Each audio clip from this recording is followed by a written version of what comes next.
everyone. It's been a beautiful day here, although we did get rain in the afternoon. This morning I was walking in my backyard and noticed that one of my hibiscus bushes had the most beautiful red bloom on it. I actually have three hibiscus bushes. One of them's red, one of them's a coral color, and another one is in a pink. So I saw this beautiful bloom, I was inspired to take photos, and then I was inspired to go inside and pull out my red lipstick and sport that for the day. So I thought I'd share with you how I choose the shades of my red lipsticks as well as how I apply it. And we'll get started. By the way, don't let anyone tell you you're too old for red lipstick. It looks amazing on everyone, young and old. It's an icon. It's timeless. It's a classic. When choosing the shade of your red lipstick, it's a good idea to know what your underlying skin tone is. For example, I have warmer skin tones. I tend to gravitate towards products that have more of a orange, yellow, brown, warm base to it. Other people's skin tone is much cooler, so they would gravitate to something more in the blues and pinks and purple undertones. The lipsticks come in those same tones. For example, one of the most famous lipstick colors out there is MAC's Ruby Woo, and that is more of a bluish, pinkish undertone. For me, I prefer using their color in Chili because that has more of the warmer undertones. You can also find lipsticks that are somewhere in the middle, a little more neutral. Some people's skin tone, it lies within that neutral and they can wear either color. But knowing that is a good idea, and if you're having trouble with that, I'm sure you can go online and there's a lot of pointers on there as to how to determine that. You could also go to a local beauty counter and ask for assistance in terms of determining your base undertone, and that's going to be a great start to picking the perfect red lipstick for you.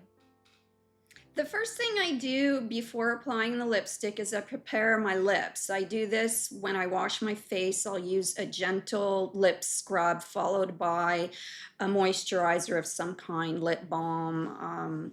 Today I'm going to apply a product specifically used to prep the lips prior to putting on the lipstick. Product I'm going to use today is Upside Down, and there we go. MAC Prep and Prime. So I'll put that on first, and I don't know if you can hear that. We're getting a thunderstorm coming through here. Okay, so first I'll put this on.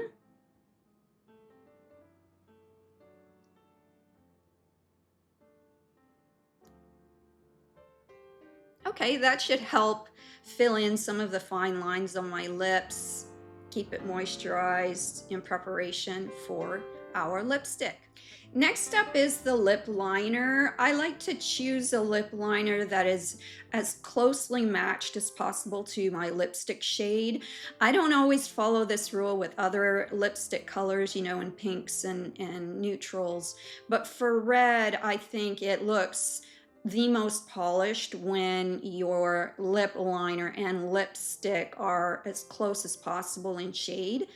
The lip liner I'm going to be using today is in the color Brick. It's by MAC, and I've used this a lot with MAC's lipstick in the shade Chili, which is the color I'm going to be using today.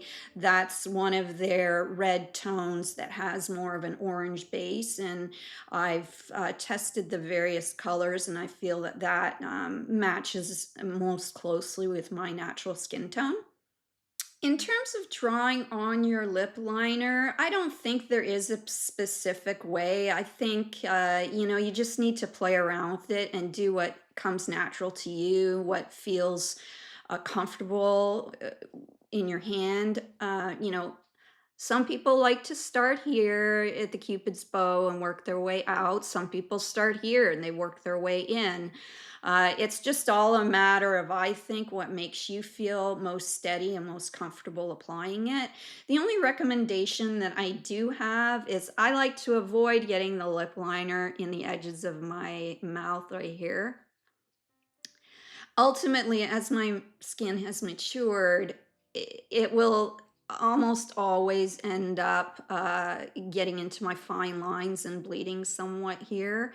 I also find that if I get too close to here, it ends up giving my lips a downward look, which is the opposite of all those upward looks that we're trying to achieve. So I'll go ahead and put it on the way I feel comfortable, and yeah, like you just play around with it. One other recommendation I do have is that I try to stay just outside the edge of my lips. If I'm using a lighter shade and I want to give the illusion of a lot fuller lips, I may go quite a bit outside my lip, but red lipstick comes with its own challenge, and I think you're just adding the extra difficulty of trying to, you know, appear to have fuller lips with the liner. I would save that for more neutral tones myself.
Next up is the lipstick. Now, don't worry if your lip liner isn't perfect, because we're going to touch that up after our first coat of lipstick. You can apply the lipstick either straight out of the canister, or you can use a brush. I like to use both when it comes to red lipstick. I put on my initial application right out of the canister, but then I follow up with a lip brush just to make sure everything's filled in.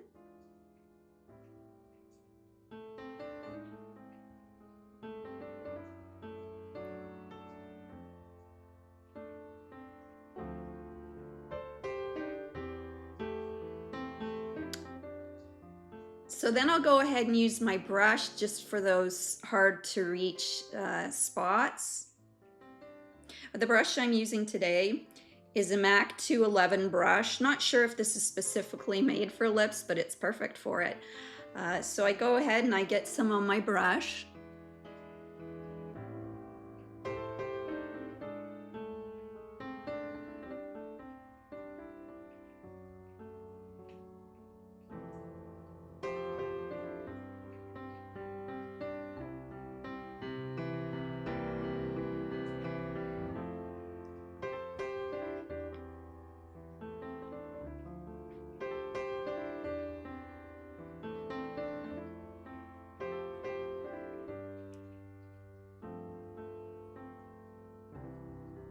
Okay, next up is blotting it. Look, I cut a tissue into 4 parts and I actually separate the plies. And I go ahead and just blot my lips. Then I start touching up with my liner and my lipstick.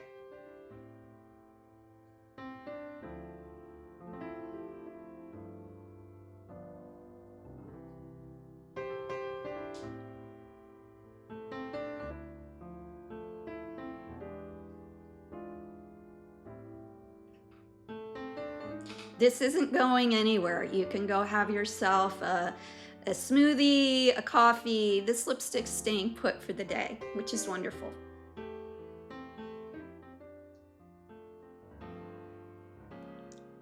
Okay, we're down to the last step. I do go ahead and look closely. If you find that anything's just not looking right or slightly clumpy, I just even use my finger just to blur it out just a bit. Finally, I take another one of my tissue squares, just the one ply, very, very, very thin, place it over my lips. I get a brush like this one that can pick up finishing powder easily, and I dip it into some finishing powder and I pat the top.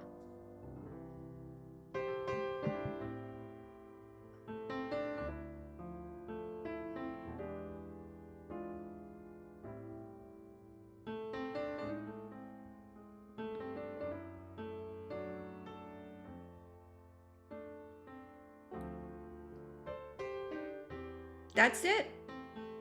Ready to go with a red lipstick day.